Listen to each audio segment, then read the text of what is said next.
나름대로 그 의로서와 의로서를 설명할 수 있는 가장 간결하고 단순한 방법들이 무엇인지 여러분들한테 좀 말씀드리는 시간들을 갖겠습니다. 오코메 면도날이라는 것을 말씀드린 바가 있었는데 가장 간결하고 단순한 것이 더 사실에 가깝다라고 하는 말씀을 드린 바 있는데요. 그런 관점에서 의로서와 의로서를 가장 간략하고 분명하게 구별할 수 있는 방법이 무엇인지 이런 것을 이야기할 수 있는 기회가 되었으면 좋겠습니다. 아마도 아주 긴 이야기가 될 것 같습니다. 그래서 여러분들 마음의 준비를 단단히 해주시기 바라고 조금 내용이 길고 어려울 수 있는데 여러분들 최대한 동영상 강의를 제가 잘 구분해서 나눠서 만들어 볼 테니까 여러분들 한번 잘 이해해 보시면 좋겠습니다. 모든 학문은 다 세상과 삶 속에 나타나는 문제에 대해 해결 혹은 설명을 하고자 합니다. 그러니까 어떤 것이 하나의 학문이 된다라고 하는 것은 어쨌든 우리가 사는 세상과 우리가 사는 삶의 어떤 문제들을 문제로서 인식하고 그냥 문제가로서 인식되지 않으면 학문이 성립할 수가 없어요. 그러니까 무조건 학문이 되기 위해서는 기본적으로 어떤 현상을 보면서 그 현상에 대해 문제의식이 있어야 합니다. 그리고 그 문제를 해결하고자 하는 과정에서 그 해결에 타당한 논거를 세우고 그것을 설명할 수 있어야 학문으로서의 유의미함을 갖게 되는 것인데요. 국어학 그리고 의미론이라는 것도 뭐 여러분들이 삶과 언어생활과 완전히 떨어져 있는 괴리되어 있는 어떤 그런 영역이 아니라 여러분들이 우리말을 한국어를 사용하면서 발생할 수 있는 여러 문제들을 실제로 타당하게 설명하고자 하는 것이 국어학 또 의미론의 주요한 목적이라고 할 수가 있겠습니다. 그런 점에서 여러분들이 국어학을 공부하고 의미론을 공부해서 얻을 수 있는 부분들은 단순한 지식이 아니라 우리가 진짜 사용하고 있는 언어에 대해서 설명할 수 있고 또 그 언어 사용에 있어서 여러분들이 어려움에 직면했을 때 문제를 인식했을 때 그것을 해결할 수 있는 능력들을 갖추게 되는 것이 가장 중요한 목표이고 우리가 국어학을 하게 되는 주요한 의의가 아닐까 생각을 합니다. 그래서 여러분들이 국어 의미론이라는 것이 무엇인지 또 이게 왜 필요한지를 살펴보기 위해서 가장 좋은 방법 중에 하나는 여러분들이 실제로 직면하고 있는 혹은 직면하게 될 삶 속의 우리말에 대한 문제가 무엇인지 또 그리고 그러한 문제를 우리가 의미론을 전공함으로써 어떻게 해결하고 설명할 수 있는지를 살펴보면 여러분들이 의미론이라는 게 무엇인지 의미론이 왜 필요한지 이런 것들을 잘 이해할 수 있을 것이라고 생각합니다. 그래서 그런 문제 중에 하나로 언중들이 많이 혼란을 느끼는 의로서의 의미 기능 문제를 문장의미론 관점에서 살피면서 의미론이라는 것이 전공 능력으로서 어떤 점에서 유의미한 것인지 살피고자 합니다. 특히 문장의미론은 뭐 여러분들 이제 크게 우리가 의미론을 어휘의미론과 문장의미론 이 두 가지 차원에서 살펴보게 될 텐데 특히나 문장의미론은 제가 주요한 전공 영역으로 삼고 있는 부분이기도 하고 뭐 제가 전공 영역으로 삼고 있어서 그런지 몰라도 결국 의미론이 최종적으로 나가야 할 바 또 혹은 언어학이 국어학이 최종적으로 연구해야 될 바가 결국은 문장의미론의 관점 문장의미론이 아닌가 이런 생각들을 하게 되면서 여러분들이 이 의미론 강좌를 통해서 전국적으로 목표하는 바를 그리고 또 그것이 유용하게 쓰일 수 있는 면이 무엇인지 이런 것들을 생각해 볼 수 있는 기회가 될 것이라고 생각을 합니다. 자, 그래서 여러분들께 이제 드렸던 첫 번째 문제는 뭐냐 하면 여기 보시는 것처럼 우리가 의로서 이런 부분들을 많이 혼란을 겪는다는 거죠. 우리가 이제 보통 아는 우리가 의로서에 대한 구별은 의로서는 자격 지위, 의로서는 수단 이런 부분들인데요. 실제로 지금 1번, 2번을 보면 둘 다 앞에 정보라고 하는 이 말은 동일하게 나오고 있어서 정보가 가지고 있는 특성이 무엇이냐 그 자체를 가지고는 이게 자격인지 이게 수단인지 방법인지 이런 것들을 알 수가 없습니다.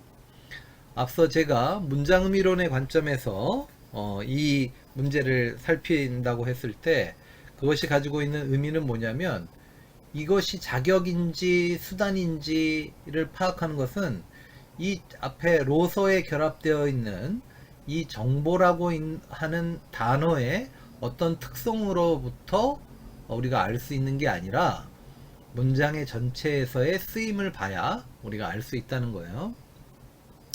뭐 예를 들면 저는 교수로서 여러분들께 아주 충실한 강의를 할 의무가 있습니다 라고 할 때 교수로서 할 때는 여러분들 교수라고 하는 말 자체가 이미 특정한 자격이나 지위를 나타내는 것이기 때문에 그때는 로서가 아니라 로서가 맞구나 라고 하는 것들을 교수라는 어휘를 통해서도 판단할 수 있는 것으로 보여요.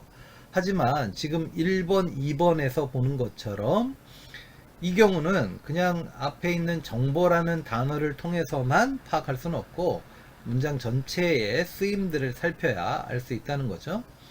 자, 그럴 경우 2번부터 보면 국정원은 국가적인 정보를 수집하고 그 정보로서 국가의 안전보장을 도모하게 하는 기관이다 할 때 이 국가적인 정보가 안전보장을 도모할 수 있게 하는 수단이구나 이런 것들을 파악할 수 있어서 2번 같은 경우는 로서 수단이 맞구나 라는 걸 파악할 수가 있어요. 반면 1의 경우는 이 시간을 통해 여러 화재 대처 방법들이 꼭 필요한 정보로서 제공될 수 있을 것이다 할 때 꼭 필요한 정보는 수단이나 방법이 아니라 여기서 보면 여러 화재 대처 방법들이 하나의 꼭 필요한 정보로서의 지위를 자격을 가지고 있구나 라고 하는 생각을 할 수 있으니까 이 경우는 정보로서가 맞구나 라고 생각할 수 있을 것 같아요. 즉 적어도 1번, 2번의 예를 통해서 보면 우리가 먼저 생각해 볼 수 있는 것은 보통 로서는 자격 지위, 로서는 수단, 방법 이런 이야기들을 하는데 그것이 앞에 결합되어 있는 어휘를 통해서 알 수 있는 게 아니라 문장 전체의 쓰임, 특히 서술어와의 관계 이런 것들을 통해서만 알 수 있다는 것을 대략적으로 파악할 수 있는 것 같아요. 자, 요거는 두 사전의 사전적 정의들을 이야기한 부분입니다. 그래서 다시 한번 확인하자면 의로서는 지위나 신분, 자격을 나타내는 격조사이고 의로서는 재료나 원료, 수단이나 도구를 나타내는 격조사다. 그래서 여기 자식이라고 하는 지위, 자격, 그 다음에 의장이라고 하는 지위, 자격을 나타내는 것이다. 이렇게 이야기하고 있고 콩으로서 매주할 때 이 콩은 재료나 원료고 나라를 다스리는 수단이나 방법이 도구가 이념이라는 측면에서 이 경우는 의로서가 맞겠구나 이런 것들을 우리가 대략적으로 파악할 수가 있습니다. 이런 예들을 보면 우리가 이때 의로서를 써야 될지 의로서를 써야 될지 별 혼란 없이 잘 해결할 수 있을 것으로 보여요. 그러나 그렇다면 별로 문제가 아니죠. 그러나 이것 외에도 우리가 실제 예들을 보면 로서가 맞는지 로서가 맞는지 굉장히 헷갈리는 경우가 있고 지금 이야기되는 사전적 적용으로는 충분히 설명이 되지 않는 그런 경우들이 많이 있다는 겁니다. 일단 먼저 문제 제기를 하자면 이 조사의 사전적 정의를 통해서 보면 의로서의 의미 기능은 자격이나 지위라고 이야기하고 있는데 실제 예들을 보면 이게 정말 자격이냐 지위로 이 의미 기능을 한정할 수 있는가? 이런 부분에 의문이 생깁니다. 먼저 3번의 예, 유승희는 동기회 회장으로서 책임이 막중하다라고 할 때, 동기회 회장은 유승희의 자격이나 지위겠구나 라고 하는 것들로 생각할 수 있어요. 근데 4번 그의 기말 성적은 평균 4.3으로서 학과 전체 2등의 성적이다 할 때도 이제 의로서인데, 기말 성적, 그의 기말 성적의 자격 지위가 평균 4.3인가? 이때 평균 4.3이라는 말을 자격이나 지위라는 말로 적절하게 이야기할 수 있을까? 이런 그 의미 기능들을, 언어를 설명하는 언어를 메타 언어라고 하는데, 즉 자격이나 지위는 의로서를 설명하는 메타 언어라고 이야기할 수 있어요. 그래서 이 평균 4.3 의로서 할 때 이때 쓰이는 평균 4.3이 메타 언어로서 자격 지위가 적절한가, 이런 부분에 대한 의문이 생깁니다. 또 신공항 조기 착수는 정책적인 문제로서 할 때, 이때도 정책적인 문제가 신공항 조기 착수의 자격이냐 지위냐 이런 것들도 약간 의문이 들어요. 이것을 나타내는, 정말 이 용법을 나타내는 적절한 메타 언어인가, 이런 부분에 대해 계속 의문이 생긴다는 겁니다.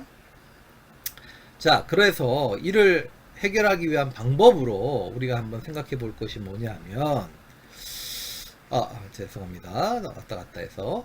자, 이 경우에 우리가 자연스럽게 이 3, 4, 5번을 하면서, 혹은 앞에 1, 2번을 할 때도 보면 지금 어떻게 했냐면, 이것의 자격이냐 지위냐를 말하는 방식에서 대체적으로 지금 의로서를 판정하는데 아주 중요한 방법, 기준을 하나 우리가 자연스럽게 노출했어요. 그게 뭐냐면, 유승희가 동기회 회장으로서의 자격이, 동기회 회장이라는 것은 그 유승희의 자격 지위냐 했을 때, 유승희가 동기회 회장이다, 이런 구성이 가능하다는 걸 봤습니다. 그죠?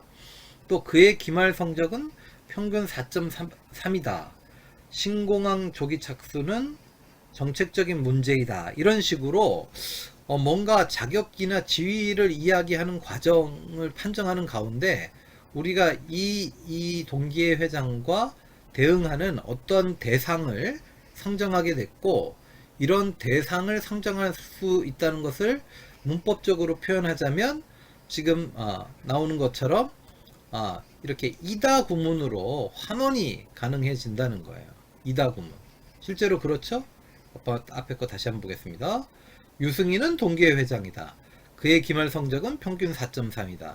신공항 조기 착수는 정책적인 문제이다. 이렇게 하는 게 가능한 거죠. 자, 이런 측면에서 기본적으로 의로서 구문에 의로서가 쓰이는 이 성분의 주요한 특징 중에 하나는, 그게 기능이 무엇인지는 일단 두 번째로 하더라도, 이것이 보이는 고유한 특징 중에 하나는, 그것의 자격 지위를 논하는 과정에 그것의 대상이 되는 것들이 있게 마련이므로 이다 구문이 기본적으로 성립이 된다는 거예요. 그래서 이다 구문이 성립된다는 것을 우리가 주요한 특징으로 하나 찾게 됐고, 이 이다 구문이 가지고 있는 주요한 의미적 특성을 찾으면 자격이나 지위로 설명되지 않는, 그보다 훨씬 더 다양한 의미 특성들을 설명할 수 있기 때문에, 기본적으로 이다 구문을 통해서 나타내는 의미가 무엇인가, 이런 것들을 살펴볼 필요가 있다는 거예요.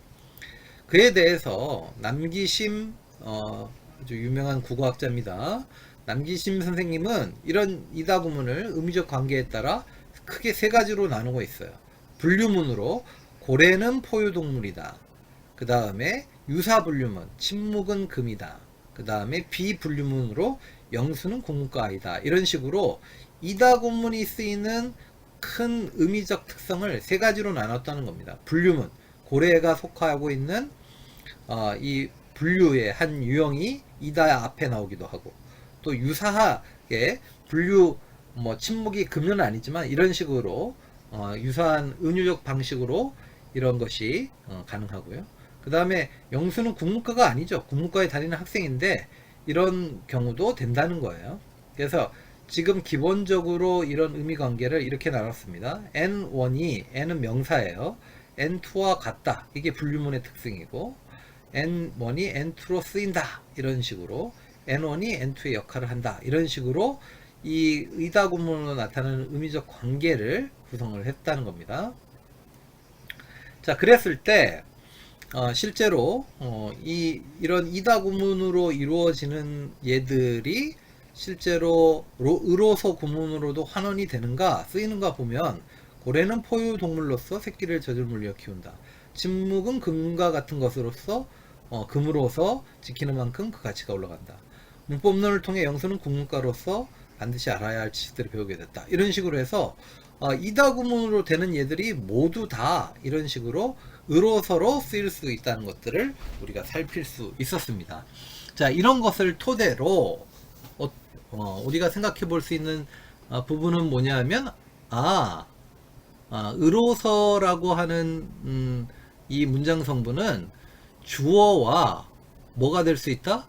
이다 구문을 구성할 수 있구나. 이런 것들을 대략적으로 우리가 파악할 수 있고 그걸 바탕으로 의로서와 의로서를 구별하는 하나의 기준을 마련할 수 있을 것으로 보입니다.